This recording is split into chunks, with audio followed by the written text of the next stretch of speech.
She was 84 years old. She had spent a lifetime raising children, building memories, and living quietly in the desert city she called home. She was not famous. She had never asked for attention, but someone had been watching her for weeks, tracking her movements, learning her schedule, waiting for the perfect moment to strike. And when that moment came, she was gone before the sun rose. Her name is Nancy Guthrie. Her daughter is one of the most recognized faces on American television, and the people who took her had done their homework. This is not just a kidnapping story. This is a story about surveillance, calculated cruelty, and a family caught in a nightmare they never saw coming. Nancy Guthrie was not the kind of person who attracted danger. She lived in Catalina Foothills, one of the most peaceful neighborhoods in Tucson, Arizona. Neighbors walked their dogs in the morning. Children played in the streets. Nancy fit right in. She went to church. She had friends. She had routines. She had a life full of small, beautiful consistencies. Her daughter, Savannah Guthrie, is one of the most well-known journalists in the United States, co-anchor of NBC's Today Show, a face millions of Americans recognize every morning. But Nancy herself stayed far from the spotlight. She was content in her quiet home, living the kind of retirement most people dream about. That is exactly what made what happened next so devastating. Because someone had studied that quiet life, and they had decided it was worth $6 million. The last confirmed sighting of Nancy Guthrie was 9:48 p.m. on January 31, 2026. Her daughter Annie and son-in-law had spent the evening with her, a normal dinner, easy conversation. They dropped her off at home. She stepped out of the car. She waved. She walked inside. The lock clicked behind her. And that was the end of the last normal moment Nancy Guthrie would experience. What no one knew at the time was that earlier that same day, between 9:30 and 11 a.m., a suspicious vehicle had already been parked near her home. Someone was watching, noting the layout of the street, the angle of the front door, the position of the cameras. They were not improvising. Nancy's house was already on their list. To understand what happened on February 1st, you have to go back 3 weeks. On January 11th, between 9 p.m. and midnight, the same suspicious vehicle was spotted near Nancy's home for the first time.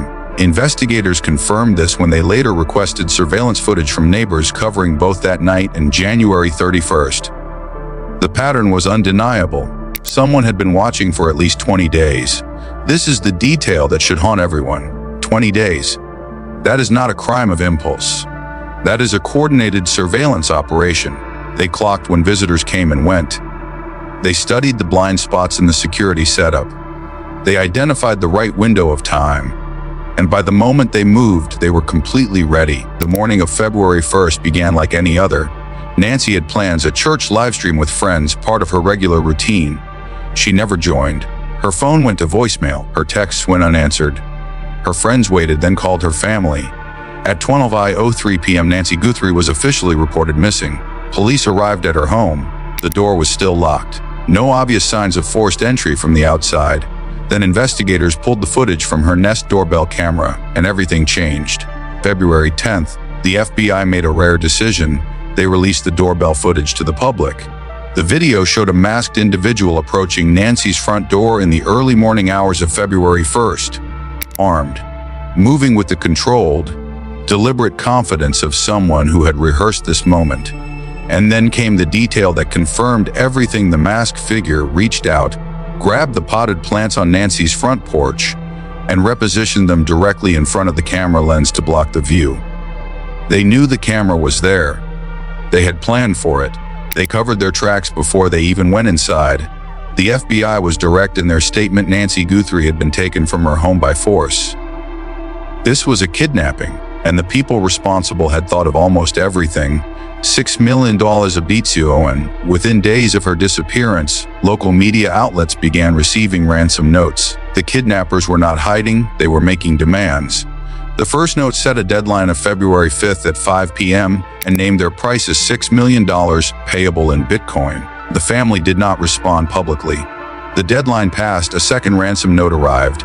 New deadline February 9th at 5 p.m. The demand was enormous. The choice of cryptocurrency was deliberate. Bitcoin transactions are difficult to trace, hard to reverse, and structured to give the sender maximum anonymity. These were not people who stumbled into a federal crime. They understood exactly what they were doing and exactly how to make the investigation harder. On February 7th, 2 days before the second deadline, Savannah Guthrie and her siblings made a decision that no family should ever be forced to make. They turned to social media. They filmed themselves, and they begged. In a video posted to Instagram, Savannah spoke directly to the people holding her mother. "We received your message and we understand," she said. "We beg you now to return our mother to us so that we can celebrate with her. This is the only way we will have peace. This is very valuable to us, and we will pay." Days earlier, the family had posted a separate video asking only for proof of life. They needed to know Nancy was still breathing. Millions watched, millions shared. But from the kidnappers, nothing. No response, no proof of life. The second deadline came and went in silence, just like the first. On February 10th, something unusual happened.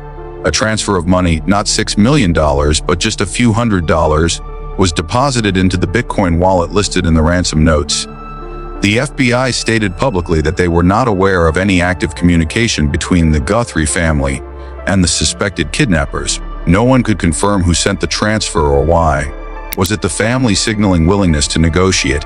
A third party? A test? The question remains open, and it remains unanswered. On February 11th, the FBI launched a massive coordinated search across the Catalina Foothills area. Dozens of agents, multiple roadways. Media and residents warned to stay clear. One detail stood out. Part of the search operation focused near the home of Annie, the daughter who had dropped Nancy off on the night of January 31st. Her property was approximately 4 miles from Nancy's house.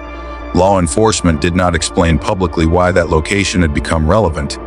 Across the broader investigation, authorities confirmed they had recovered several items of evidence, among them a pair of gloves sent immediately for forensic analysis. Where the gloves were found and what they might link to, investigators would not say, but their message remained consistent. They believed Nancy was alive. That belief was driving everything. On February 10th, a man named Carlos Palazuelos was brought in for questioning. He was detained, questioned, and released. He was not named as a suspect or person of interest, but his name entered the public record. In a televised interview, he spoke plainly. "I hope they get the suspect because I'm not it. I hope they get the suspect so I can clear my name." Whether he has any connection to this case remains officially unanswered. No arrests have been made. No charges have been filed. The FBI has offered a $50,000 reward for any information leading to Nancy's recovery or the arrest of those responsible. Thousands of tips have poured in. Investigators are working. But Nancy Guthrie is still missing. She is 84 years old. She is a mother and a grandmother. She is someone who spent her life quietly and asked nothing from the world except to be left in peace. And someone took that from her, deliberately after weeks of planning. If you have information, call the FBI at 1-800-CAL-FBI. Contact the Pima County Sheriff's Office at 520-351-4900. Every detail matters. Every tip could be the one that brings her home. Someone watching this video right now might know something. Please share this. Help find Nancy Guthrie.